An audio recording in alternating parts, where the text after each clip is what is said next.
By the age of 4, a child can produce sentences they have never heard before, understand complex grammatical structures, and distinguish between sentences that are correct and those that are not, all without ever attending a grammar class. No textbooks, no explicit correction, no formal lessons, and yet mastery. Now here is the real puzzle.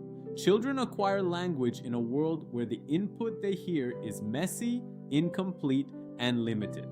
So the central question we must ask is, how does this happen? How does a developing mind transform imperfect input?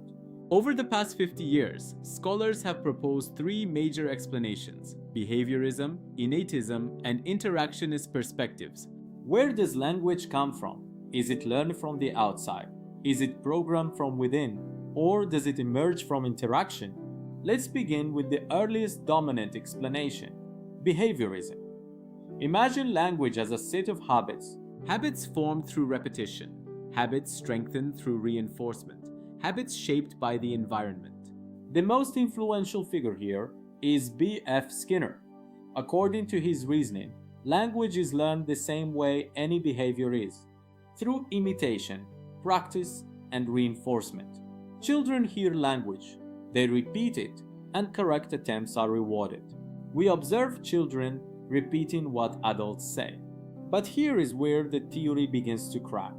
If language were only imitation, children would only say what they hear.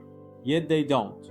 Children overgeneralize. They say things no adult has ever said. In 1959, Noam Chomsky published a devastating critique. He argued that the mind is not a blank slate. Children are biologically prepared. Language is not merely learned, it unfolds like walking. Children do not need to be taught how to walk. They are programmed to do so.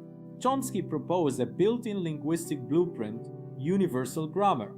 Children adjust pre-existing structures to match the language around them. This hypothesis suggests a biologically optimal window for language. If exposure is delayed, full mastery becomes extremely difficult.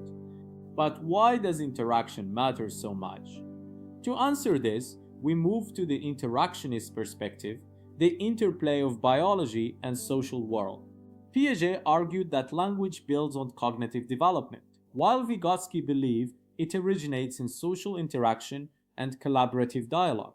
Adults use child-directed speech, slower, simpler, and using recasts.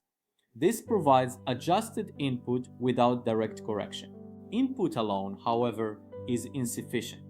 Consider the child exposed only to screens. Development accelerates once conversational interaction begins. Connectionism proposes that children detect statistical patterns in the input and strengthen neural connections over time.